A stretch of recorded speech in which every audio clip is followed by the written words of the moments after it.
Picture a newborn wrapped in animal hide, inside a shelter with no walls thick enough to fully stop the wind. Outside, it has been raining for 11 straight days. The ground has turned to mud. The firewood is damp. The temperature has dropped low enough that breath fogs in the air, even at midday. For an adult, this is miserable but survivable. For an infant, whose body cannot yet regulate its own temperature effectively, 11 days like this should be a death sentence. And yet, across tens of thousands of years in climates far harsher than most people imagine, ancient human infants survived stretches of relentless, multi-week rain again and again in numbers high enough for our entire species to still be here at all. This is not a small accomplishment. It is one of the most underappreciated survival achievements in human history, and understanding exactly how it happened reveals just how sophisticated early human childcare actually was. Modern discussions of prehistoric survival tend to focus on dramatic threats, predators, famine, sudden violence. Weeks of continuous rain rarely makes that list. And yet, for an infant, it may have posed one of the single deadliest, most sustained threats early humans regularly faced.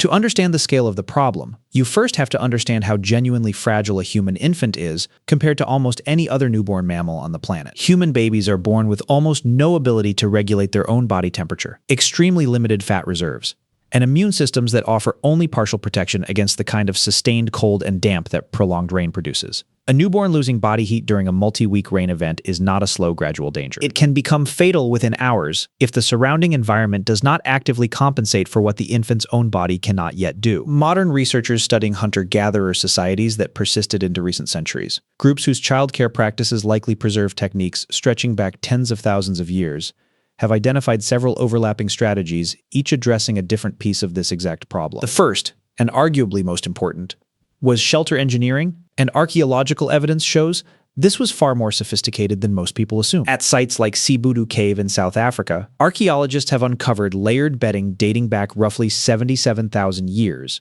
built from selected plant material, specifically chosen for its insect-repelling properties, arranged in distinct layers designed to insulate sleeping areas from the cold, damp ground below. This detail matters enormously, because ground contact is one of the fastest ways a small body loses heat, and evidence of deliberately constructed, elevated, insulated bedding suggests early humans understood this danger and were actively engineering around it, long before anyone had a word for thermodynamics. Further evidence comes from Terra Amata, a site in southern France dating back roughly 400,000 years, where archaeologists uncovered the remains of oval-shaped shelters, complete with post holes marking a sturdy wooden frame, and, critically, small drainage channels dug around the shelter's perimeter.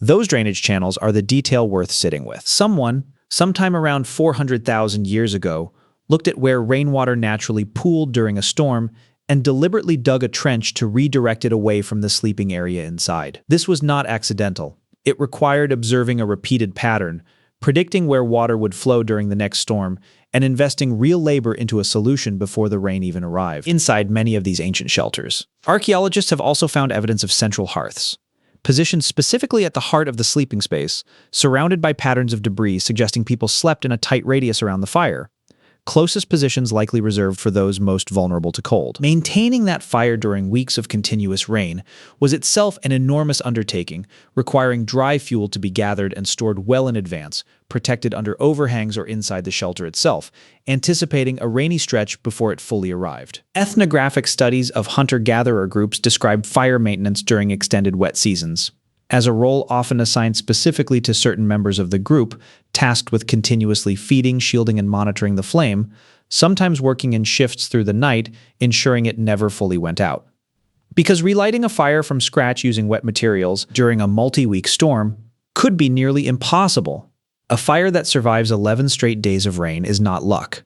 It is the result of careful planning, dedicated labor, and stored resources, prepared long before the first raindrop fell. Beyond shelter and fire, the second major strategy centered on the human body itself, specifically how infants were kept in direct, near-constant physical contact with adult caregivers. This practice, often described by researchers as continuous carrying, involved infants being held against an adult's body for the vast majority of their waking and sleeping hours, wrapped together inside shared hide coverings, allowing the infant to draw directly on the adult's own body heat.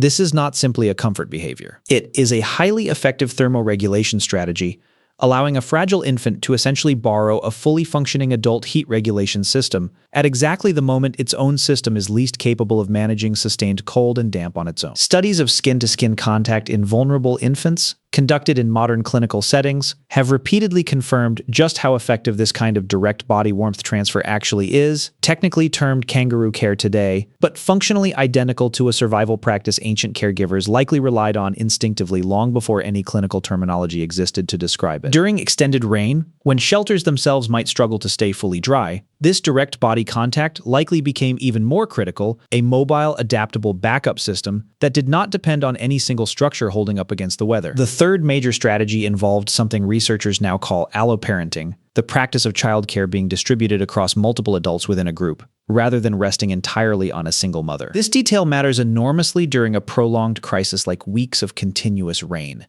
because a single caregiver, no matter how devoted, eventually needs to sleep, eat, gather fuel, or simply rest, moments during which an infant's warmth and safety would otherwise be at risk. Anthropological research on hunter-gatherer childcare patterns has repeatedly found infants being passed between multiple caregivers, grandmothers, older siblings, aunts, and unrelated group members alike throughout a single day, creating a rotating system of warmth and attention that could continue uninterrupted even if any single caregiver needed a break. During a multi-week rain event specifically, this distributed system likely became essential, allowing exhausted mothers periods of genuine rest, while ensuring an infant was never left without a warm body nearby for more than the briefest possible stretch. Some researchers argue this cooperative childcare structure may be one of the defining features that allowed human infants, born more helpless and dependent than almost any other primate, to survive at all, let alone survive specifically hostile weather events lasting weeks at a time.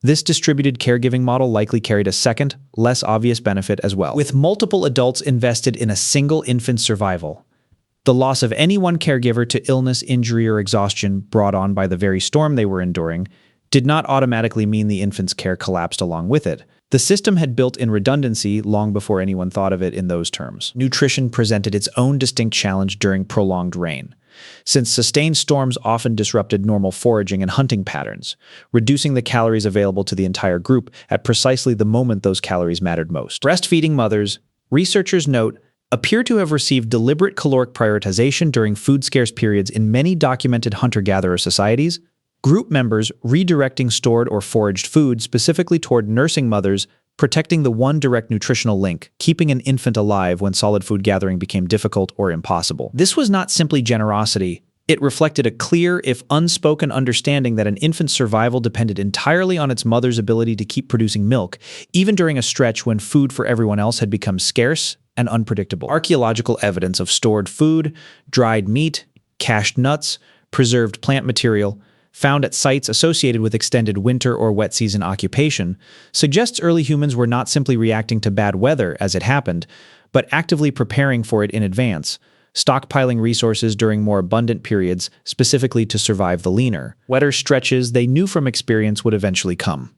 This points to something crucial about how ancient humans approached weeks of continuous rain. It was not treated as an unpredictable disaster to endure helplessly. It was treated as a recurring expected challenge, one that could be prepared for, planned around, and survived through a combination of engineered shelter, careful fire management, constant body contact, shared caregiving labor, and stockpiled food. A fourth strategy, easy to overlook, involved the clothing wrapped directly around a vulnerable infant's body and the technology required to produce it. For most of early human history, clothing meant loosely draped hide, effective against cold but poorly suited to keeping out sustained, driving rain, water eventually soaking through and pulling heat away from the skin beneath. The invention of the eyed needle, confirmed at sites in Siberia, dating back roughly 40,000 years, and at other locations across Eurasia and Africa around the same broad period, marks a genuine turning point in this story, allowing hides to be cut, shaped, and stitched into fitted, layered garments, rather than simply wrapped and tied. Fitted, tailored clothing traps a layer of warm air against the body far more effectively than loose hide ever could,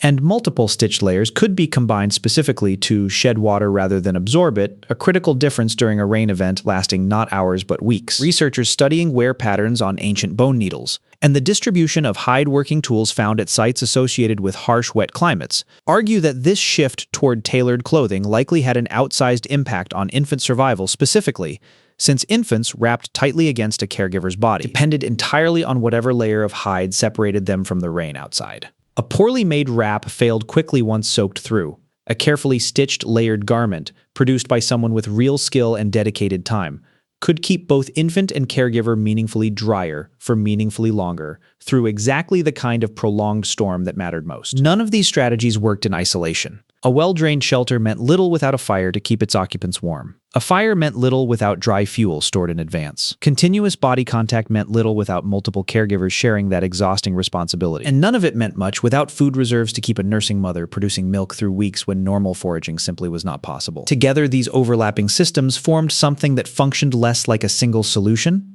and more like a layered safety net, each strategy compensating for the weaknesses of the others, refined across countless generations of trial, failure, and hard-won adaptation. It is worth noting that this layered approach likely varied considerably from region to region and from climate to climate. Groups living in colder, wetter environments almost certainly relied more heavily on tailored clothing and continuous fire, while groups in warmer, humid regions with frequent rain may have leaned more heavily on elevated, well-drained shelter design and communal body warmth. The underlying principle, however, appears remarkably consistent across all of it: redundancy, layered across multiple independent systems, so that the failure of any single one did not mean the failure of all. It is worth remembering that every single one of these techniques had to be learned, tested, and passed down long before anyone could explain the underlying science behind why any of it worked. Nobody understood thermoregulation, or the biology of hypothermia risk in infants, or the caloric mechanics of lactation. What they understood, through direct observation across countless generations, was simpler and more practical: which infants survived a hard rainy season, and which specific practices those surviving infants had in common. That accumulated hard-earned knowledge, passed down through direct example rather than written instruction, is the reason any of us are here at all. The product of countless anonymous caregivers who got the details right during storms none of us will ever know the names or dates of. Somewhere, tens of thousands of years ago, an infant lay wrapped against an adult's chest, inside a shelter with a trench dug carefully around its edge, beside a fire someone had kept alive through 11 straight days of rain, surrounded by caregivers taking turns to make sure that fire and that infant never went untended for long. That infant survived, and because it did, so eventually did we,